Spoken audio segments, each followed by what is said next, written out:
ನಿಗಮ ವಾಹಿನಿ ವಿಶೇಷ ಕಾರ್ಯಕ್ರಮಕ್ಕೆ ಆತ್ಮೀಯ ಸ್ವಾಗತ. ನಾನು ಮೀರಾ. ವೀಕ್ಷಕರೇ, ಸಂತೋಷ್ ಲಾಡೂರು ಕಾರ್ಮಿಕ ಸಚಿವರಾಗಿ ಬಂದ ಬಳಿಕ ಸಾಕಷ್ಟು ಯೋಜನೆಗಳನ್ನ ಕಾರ್ಮಿಕರಿಗೆ ಅಂತಾನೆ ತಂದಿದ್ದಾರೆ. ಅದರಲ್ಲೂ ಕೂಡ ಇತ್ತೀಚಿನ ದಿನಗಳಲ್ಲಿ ಕಟ್ಟಡ ಕಾರ್ಮಿಕರಿಗೆ ಅಂತ ಸಾಕಷ್ಟು ಫೆಸಿಲಿಟೀಸ್ ಗಳನ್ನ ಕೊಡ್ತಾ ಇದ್ದಾರೆ.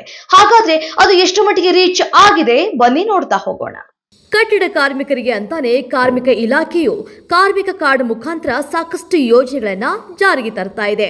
ಹಾಗಾದ್ರೆ ನಾವು ಕೂಡ ಕಾರ್ಮಿಕ ಕಾರ್ಡ್ ಅನ್ನ ಮಾಡಿಸ್ಕೊಳ್ಬೇಕಪ್ಪ ಅಂತ ಯೋಚನೆ ಮಾಡ್ತಾ ಇರೋರು ಈ ಎಲ್ಲಾ ನಿಯಮಗಳನ್ನ ಒಂದ್ಸರಿ ಫಾಲೋ ಮಾಡಿದ್ರೆ ನೀವು ಕೂಡ ಕಾರ್ಮಿಕ ಕಾರ್ಡ್ ಅನ್ನ ಪಡೆದುಕೊಳ್ಬಹುದು.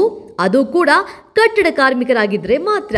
ಅರ್ಹತೆ ಏನು ಅಂದರೆ, ನೋಂದಣಿ ಪೂರ್ವದ 12 ತಿಂಗಳಲ್ಲಿ ನೀವು ಕನಿಷ್ಠ 90 ದಿನಗಳ ಕಾಲ ಕಟ್ಟಡ ಮತ್ತು ಇತರೆ ನಿರ್ಮಾಣ ಕಾಮಗಾರಿಗಳಲ್ಲಿ ಕೆಲಸವನ್ನ ಮಾಡಿರಬೇಕು. ನಿಮಗೆ 18ರಿಂದ 60 ವರ್ಷ ವಯಸ್ಸಾಗಿರಬೇಕು.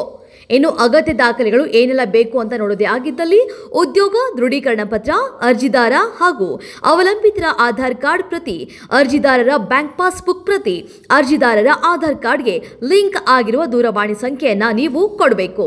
ಇನ್ನು ಎಲ್ಲಿ ಮಾಡಿಸ್ಕೊಳ್ಬೇಕು ಅಂತಂದ್ರೆ ಹಿರಿಯ ಕಾರ್ಮಿಕ ನಿರೀಕ್ಷಕರು, ಕಾರ್ಮಿಕ ನಿರೀಕ್ಷಕರ ಕಚೇರಿ. ಇದೆಲ್ಲಿದೆ ಏನು ಎತ್ತ ಅಂತ ಗೊತ್ತಾಗ್ಲಿಲ್ಲ ಅಂದ್ರೆ 155214 ಈ ನಂಬರ್ಗೆ ನೀವು ಕಾಲ್ ಅನ್ನ ಮಾಡಿದ್ರೆ ನಿಮ್ಮ ವ್ಯಾಪ್ತಿಗೆ ಬರುವಂತಹ ಕಚೇರಿಯನ್ನ ನಿಮಗೆ ಸೂಚಿಸಲಾಗುತ್ತೆ. ನನ್ನ ಹೆಸರು ಭೀಮಮ್ಮ ಅಂತ. ಲೇಬರ್ ಕಾರ್ಡ್ ಮಾಡಿಸಿ 6 ವರ್ಷ ಆಯ್ತು. ಬಸ್ ಪಾಸ್ ತಗೊಂಡಿದ್ದೆ 3 ಸಲ 3 ತಿಂಗಳ. ಆಮೇಲೆ ಆಧಾರ್ ಕಾರ್ಡ್ ಮೇಲೆ ಫ್ರೀಯಾಗಿ ಹೋಗ್ತಾ ಇದೀವಿ. ಇವಾಗ 60 ವರ್ಷ ಆಗಿದೆ. ಪೆನ್ಷನ್ ಮಾಡಿಸ್ಬೇಕು, ಮಾಡ್ಸೋಕೆ ಹೋಗಿಲ್ಲ. ಅದು ಎಲ್ಲಿ ಮಾಡ್ತಾರಂತ ಗೊತ್ತಿಲ್ಲ ನನಗೆ. ನಮಸ್ಕಾರ, ನಮ್ಮ ಹೆಸರು ಕುಮಾರ್ ಅಂತ. ಈ ಕಟ್ಟಡ ಕಾರ್ಮಿಕ ಸಂಘ ಕಾರ್ಡ್ ಮಾಡ್ಕೊಂಡಿದ್ದೀವಿ. ಈ ಕೆಲಸ 28 ವರ್ಷದಿಂದ ಮಾಡ್ತಾ ಇದ್ದೀವಿ. ನಮಗೆ ಈ ಸ್ಕೀಮಿಂದ ನಮಗೆ ಬಸ್ ಪಾಸ್ ಕೊಟ್ಟಿದ್ದಾರೆ, ಇದು ಡೂಲ್ಸ್ ಎಲ್ಲ ಕೊಟ್ಟಿದ್ದಾರೆ, ಸ್ವಲ್ಪ ಕಿಟ್ಗಳು ಅಕ್ಕಿ ರೇಷನ್ ಎಲ್ಲ ಸ್ವಲ್ಪ ಕೊಟ್ಟಿದ್ದಾರೆ. ಲೇಬರ್ ಕಾರ್ಡ್ ಮಾಡಿಸ್ಕೋಬೇಕಂತ ಇದ್ದೀನಿ. ನನಗೆ ಅದು ಲೇಬರ್ ಕಾರ್ಡ್ ಮಾಡಿಸ್ಕೋಬೇಕಂದ್ರೆ ಏನೇನು ಬೇಕಂತ ನನಗೆ ಗೊತ್ತಿಲ್ಲ. ಇನ್ಮೇಲೆ ಮಾಡಿಸ್ಕೋಬೇಕಂತ ಇದ್ದೀನಿ. ಇನ್ಮೇಲೆ ಮಾಡಿಸ್ಕೊತೀನಿ ಅದು ನಾನು. ಏನು ಕಾರ್ಮಿಕ ಕಾರ್ಡ್ ಅನ್ನ ಮಾಡಿಸ್ಕೊಳ್ಳೋದ್ರಿಂದ ಆಗುವಂತಹ ಲಾಭಗಳು: ಪಿಂಚಣಿ ಸೌಲಭ್ಯ ಸಿಗುತ್ತೆ, ಕುಟುಂಬ ಪಿಂಚಣಿ ಸೌಲಭ್ಯ, ದುರ್ಬಲತೆ ಪಿಂಚಣಿ, ಟೂಲ್ ಕಿಟ್ ಸೌಲಭ್ಯ, ಹೆರಿಗೆ ಸೌಲಭ್ಯ, ಅಂತ್ಯಕ್ರಿಯೆ ವೆಚ್ಚ, ಶೈಕ್ಷಣಿಕ ಸಹಾಯಧನ, ವೈದ್ಯಕೀಯ ಸಹಾಯಧನ, ಅಪಘಾತ ಪರಿಹಾರ, ಪ್ರಮುಖ ವೈದ್ಯಕೀಯ ಸಹಾಯಧನ, ಮದುವೆ ಸಹಾಯಧನ, ತಾಯಿ ಮಗು ಸಹಾಯ ಹಸ್ತ.